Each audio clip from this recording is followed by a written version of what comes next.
Hello everybody, I'm still at Lee's, I'm not at home and I'm having to record it this way. So I hope everybody hears it and sees it great, because obviously I'm doing it at Lee's house. Here we go, my friend Dave Murphy. This is allegedly Dave. If you're listening to me, then you are the resistance.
Hello, this is Dave.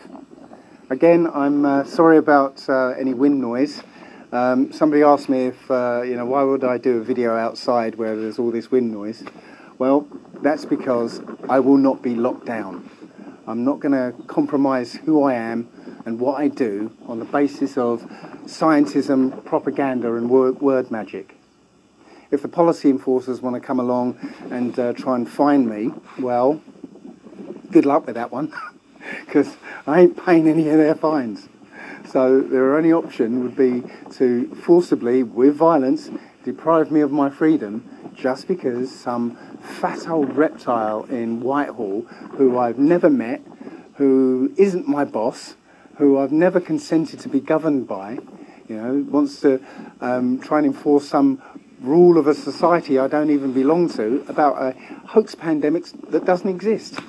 And it is so clearly and obviously a hoax to anyone who could be bothered to have a look at it. But of course, most won't bother looking beyond their TV for truth. Not only because it requires a will to want to find the truth, but also the courage needed to act upon that truth. You want answers? I think I'm entitled. You want answers? I want the truth! You can't handle the truth! So I'm out here just to show how simple it is to resist this. Don't let the fear change who you are and how you behave. The government is not our boss. It's our servant. Statutes and acts aren't law unless you go along with them. The only law is the Most High's law, and we all know what that is. People have said to me, it's all very well putting out all this negativity and doom and gloom, but what can we do? Well, for those people, I'm not going to pull any punches here, because I want to be really clear about this. You can get off your fat, lazy ass and go outside. It's as simple as that. And yeah, take that stupid fucking mask off your face as well and stand up like a man. Yeah, you seriously do not understand the magnitude of what's going on around you. This is more important than your job, or more likely the lack of one right now. It's more important than your mortgage payments, more important than your social status or what uninformed people might think about you. What you do or do not do is going to have serious consequences for the future. If you and your family line manage to survive the culling of humanity that's being set up right now, and then you and your children and possibly your grandchildren, if they survive that long, are going to live short, brutal lives of unimaginable horror in a clinical, technocratic nightmare. The words "the new normal" is just another way of saying the end of the world as you know it. You can't afford to be a lazy, cowardly sheep. Now is the time to stand up And yeah, there is danger. You know, there are risks involved. But here's a little secret. You are going to die. At some point, whether it's 50 years from now or 15 minutes away, you are going to die. And when that inevitable day comes, how and when you die will not nearly be as important as how you've lived. Did you stand up when the time came? Did you join the fight once you became aware of it? So if you're not aware of what's really going on, let's join the dots here. Right, so there's an elite class that wants to kill us. Simple as that. You only have to look at the Georgia Guidestones and their first commandment, which says, maintain the human population at 500 million. Yeah, I mean, what that's really saying is they want to kill 7 billion people.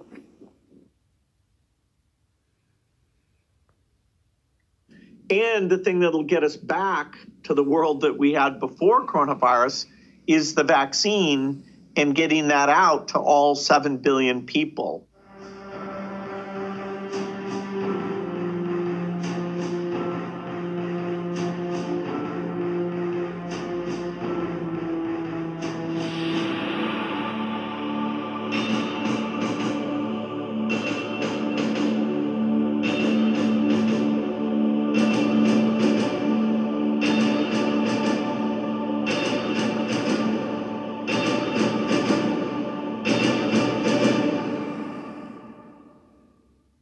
And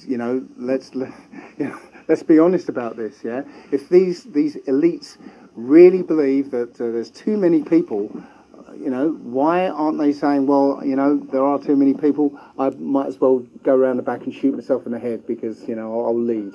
No, it's not about there's too many of them. It's there's too many of us out here.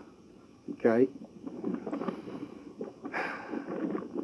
They don't want to do this in a straightforward way. They don't want to come out and start shooting us in the head, because they've done that before. They've tried that, and it's always ended up in revolution. Right now, they want to do it in a quiet way, in a plausibly deniable way, because if the Muggles ever found out what was really happening, they'd be quickly overpowered and destroyed. The elite class, that's the Rockefeller family in particular, they were the ones who created the medical system that we're using right now, based on a fraudulent science and unfounded theories, the germ theory being one of them. So this elite class control Hollywood and all the media, and it's the media that's filled our heads with this idea of contagions and outbreaks and things, and germs spreading from people sneezing and surfaces you touch, and they created that. I'd like to call to order this secret conclave of America's media empires. We're here to come up with the next phony baloney crisis to put Americans back where they belong, in dark rooms glued to their televisions, too terrified to skip the commercials. Well, I think... NBC, you are here to listen and not speak. I think we should go with a good old-fashioned public health scare. A new disease. No one's immune. It's like the summer of the shark, except instead of a shark, it's an epidemic. And instead of summer, it's all the time. That is so. Now, I hate to be the guy who derails what everybody else loves. He loves being that guy. But, Janice, we do have standards. This can't be a made-up disease. The only moral thing to do is release a deadly virus into the general public. We do have something we've been holding on to, but it hasn't been tested. Get over here, NBC. Well, we certainly believe in testing, but Wow. Oh, yeah. So, we've got our deadly disease. Now, we just have to blame it on something that's in every household, something that people are a little bit afraid of already. House cat flu is coming, people. The Center for Disease Disinformation predicts with some degree of probability that the house cat flu might spread in the following hypothetical outbreak pattern. So, petter beware, that warm body on your lap just might be ready to destroy your tender fiddles.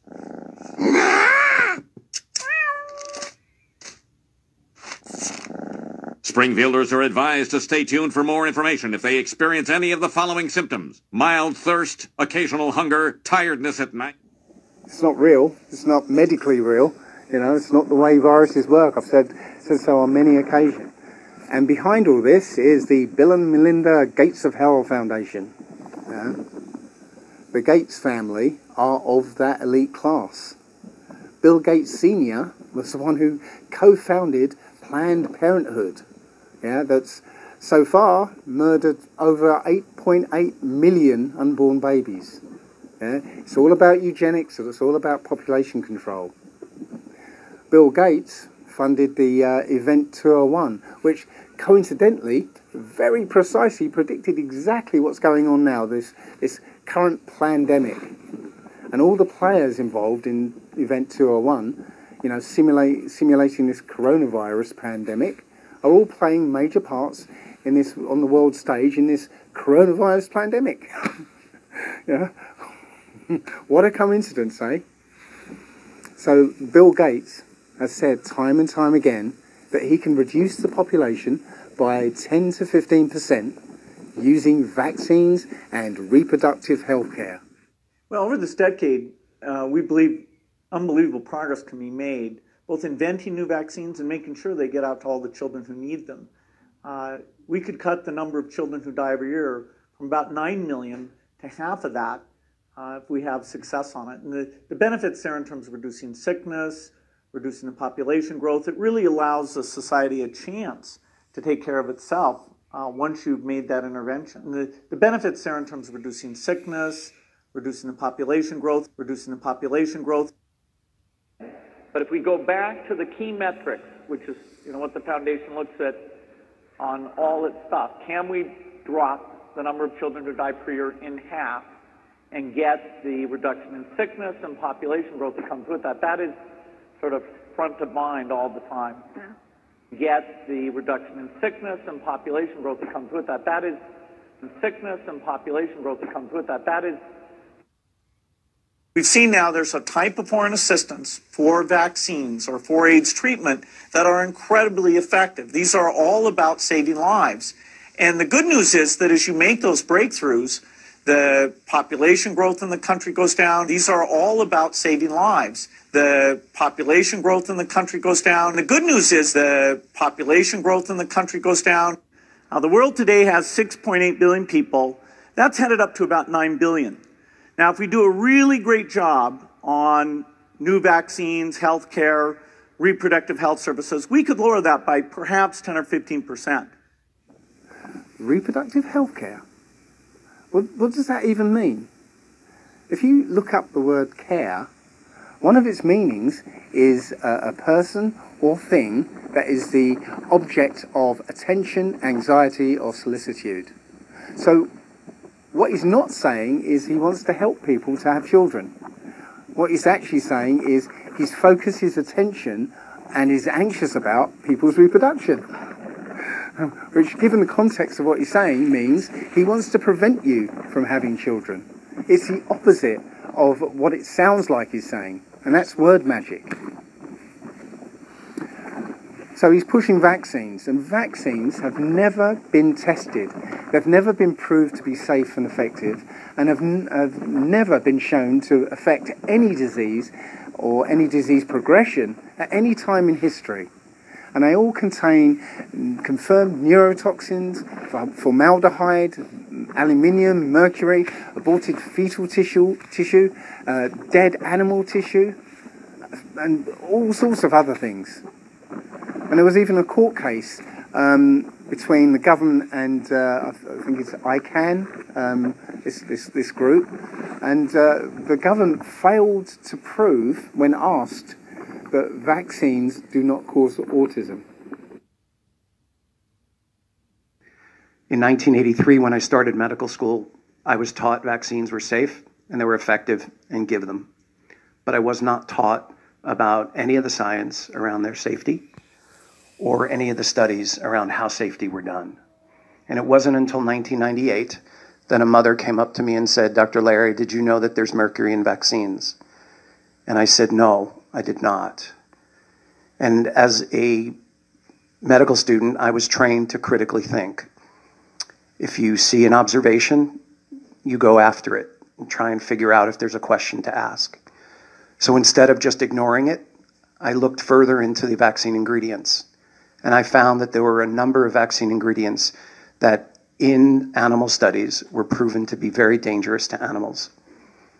And I didn't understand why these same ingredients were actually in vaccines. I was starting to hear stories from parents, not dozens, not hundreds, but thousands of stories from parents who took a very healthy child into their doctor's office and then found that their child lost much of their health, whether it was their speech, whether it was seizures, whether it was death, whether it was asthma, allergies, eczema, whether it was autism, whether it was learning disabilities, whether it was inflammatory bowel disease, autoimmune diseases. And every one of those parents were told it had nothing to do with the vaccine. Every single one. And this continues today. But yet, when I look at the ingredients that are in the vaccines, I have the science to actually explain how these medical problems could be happening in these children. Today, one child in 5 is learning disabled. In 1976, it was 1 in 17. 1 in 6 under age 8, 1 in 2 adolescents, and 1 in 4 young adults is diagnosed with a mental, behavioral, or emotional disorder. 1 in 20 children under the age of 5 have seizures. 1 child in 40 develops autism. And on top of that, I think it's $4 billion has been paid out quietly to vaccine-damaged people so far. And, you know, that's saying something, because it's almost impossible to figure out how to claim for damages, since all the actual pharmaceutical corporations are indemnified against it. The only way to get a foreign virus in your body is to have it injected in you. Yeah? And now thousands of doctors and health professionals are coming out and admitting this to be true. The Bill and Melinda Gates Foundation is currently being sued in India because of thousands and thousands of Indian girls that were killed, maimed, or sterilised. Yeah? Bill Gates is not a doctor. He's got no medical qualifications, no expertise in virology or epidemiology, has never performed any vaccine safety testing. He's a computer software salesman. And somehow he's advising the world's governments on mass mandatory vaccinations. The current hysteria was generated by wild statistics and hysterical projected death tolls that have now been quietly revised down to figures similar to the seasonal flu. And by those fear-inducing daily death counts that are made up by attributing virtually all deaths to COVID-19. And guess who's involved in that? Yeah, it's going back to Event 201, and it's Johns Hopkins University that are, supplying all these numbers. The ones that supplied the numbers to the simulation. What a coincidence. Right now, Medicare has determined that if you have a COVID-19 admission to the hospital, you'll get paid $13,000. If that COVID-19 patient goes on a ventilator, you get $39,000, 3 times as much. I just want to be clear in terms of the definition of people dying of COVID. So the case definition is very simplistic. It means at the time of death, it was a COVID positive diagnosis. So that means that if you were in hospice and had already been given, a few weeks to live, and then you also were found to have COVID, that would be counted as a COVID death. It means that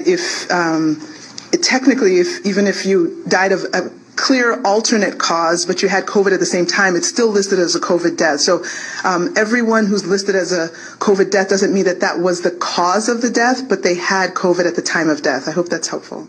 There is a body count. This is not some theoretical pie-in-the-sky thing. People have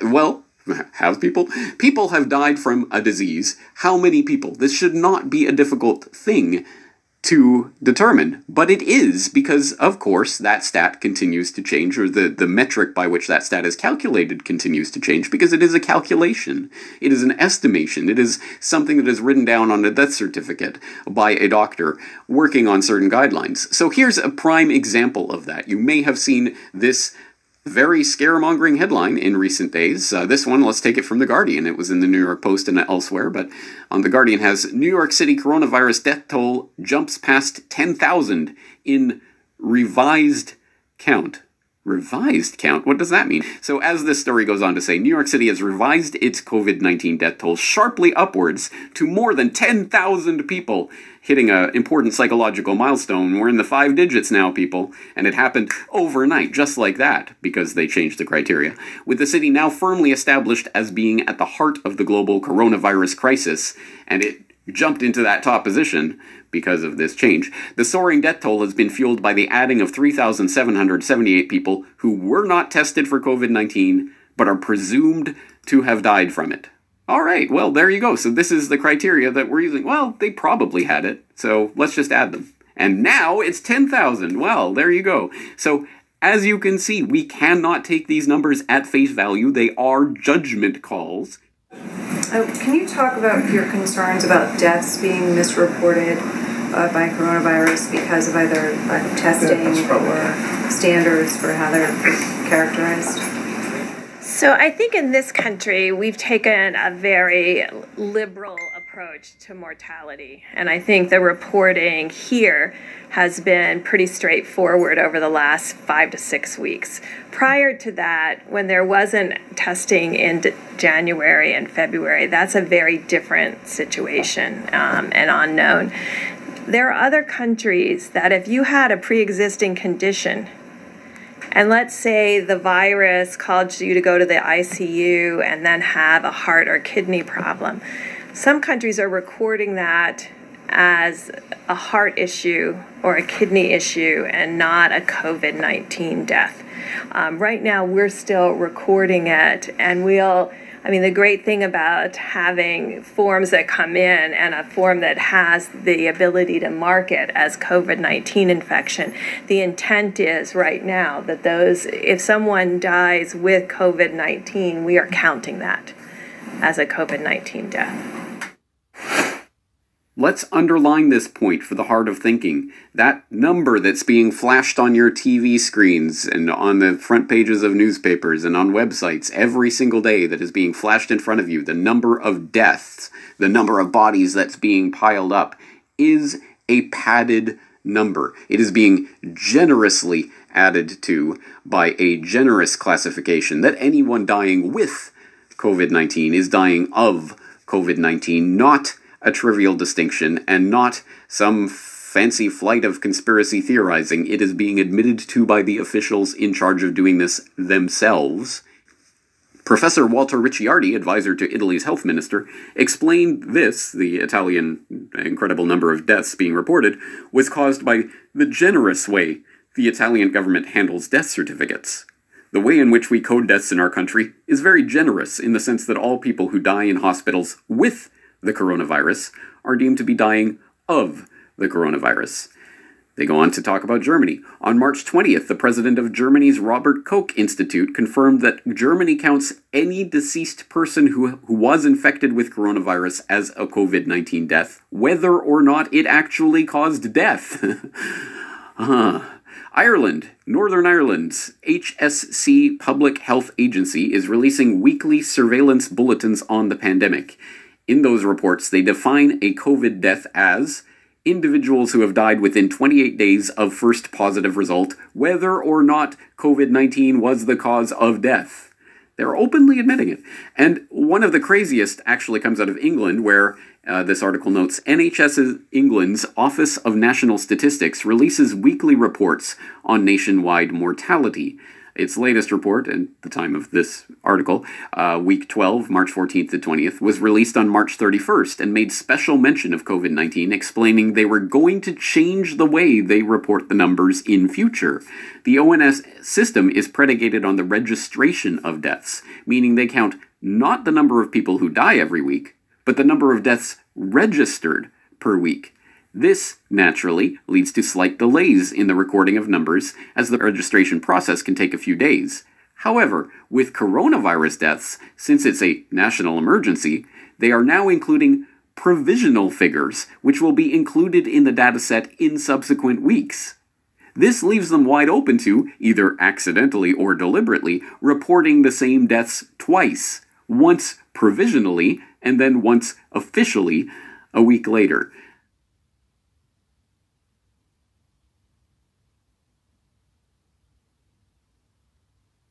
What's the best way to convince a parent to get a vaccine is to have an outbreak. Fear sells. Sadly, people are compelled much more by fear than reason.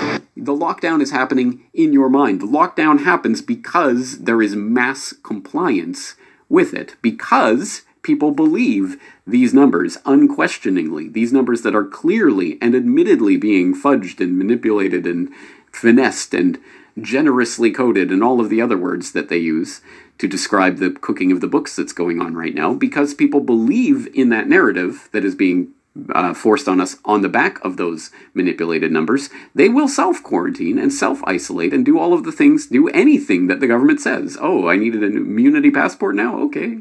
Oh, I need we need to get special QR code apps and that'll trace us and give us green or red scores. Oh, okay. All right. Well, I guess that's going to happen now. Oh, mandatory vaccinations? Well, look how many people are dying. I guess we have to do this. The RT-PCR test that is currently the gold standard for testing for COVID-19 doesn't actually test for COVID-19, but just the symptoms of it, which show up as an RNA sequence that can appear under any number of circumstances, such as the regular flu or even inflammation. And it gives up to an 80% false positive rate. And according to a paper published by the Journal of Medical Microbiology entitled False Positive PCR Results Linked to the Administration of the Seasonal Influenza Vaccine, means that if you've ever had a flu jab in your life, then you will test positive for COVID-19. Even the inventor of the PCR test, he stated that it was not to be used for diagnostic testing. But despite this, every country is using this test to deliberately pad out the numbers by citing those who died with COVID-19 rather than those who died of COVID-19. Again, it's word magic. You know, you'll hear this in the mainstream news reports. They'll say things like, and so-and-so died after testing positive for COVID-19. That's like saying somebody with stage 4 cancer, died after eating a peanut butter sandwich. Did he die because of the peanut butter sandwich, or could it be in the cancer? So far, the massively faked death toll has not come anywhere near close to the normal seasonal flu deaths that happen every single year. And interestingly enough, deaths from cancer, heart disease, and respiratory illness have plunged massively this year, not because people are no longer dying from them, but because they're being reclassified as COVID-19 deaths. The experts are lying to us. And when the government puppets are asked straight out, is this a hoax? They dance around the question. Do you agree with Donald Trump's chief of staff, Mulvaney, that the coronavirus is the hoax of the day? The State Department is doing everything it can to protect American citizens around the world. Do you believe coronavirus is the hoax? I'm not going to comment on what others say. I'm just asking you, do you believe the coronavirus is a hoax? I'm just telling you what the Secretary of State's doing. Do you believe the coronavirus is a hoax? We're working to keep people safe. You can't even answer that question? Yeah, it's not even a gotcha question. You believe the coronavirus is a hoax? It's a gotcha moment. It's not useful. Is the coronavirus a hoax? Can you just answer that question? We're taking it seriously. This is are you serious. At 12:15 today? Are you in fact yourself speaking at CPAC? At 12:15 today, are you speaking? Yes, I am. I'm planning. All right. So you can only give 2 hours to this bipartisan group of members of Congress, and instead of answering questions on life and death issues from a bipartisan group of America's representatives, you're going to go talk to a special interest group. Yes. You, sir, represent all Americans, not a special interest group. It is shameful. You can't even answer basic questions. I yield back. Why do they do that? It's so that they can maintain plausible deniability when the truth eventually comes out. Where have we seen this before? Oh yeah, it was when the governments lied to us about weapons of mass destruction to get our agreement to murder millions of innocent men, women and children in Iraq, while pretending to liberate them from something. This phase of the agenda is all about scaring us and bullying us into taking Bill Gates' vaccine. And Gates has already threatened, using his word magic language, to keep us locked up in our houses until all of us have been poisoned with his vaccines. I literally despise the word vaccine, especially when Bill Pillowbiter Gates says it. Yeah, Bill, that's right. We know.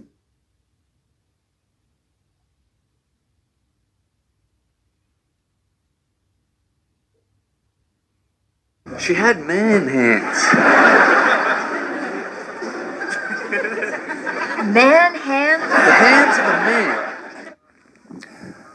Vaccines are the least of our problems, but it is a key aspect of this agenda.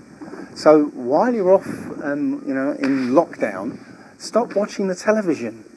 Take this information I'm giving you right now and use the internet to research it and turn this information into knowledge. And go out and pass on that knowledge. Yeah? Knowledge is power. Knowledge dispels fear. And the only way we can beat this agenda is to stop helping them make it happen. Stop helping them. Stop helping them. Thanks for listening.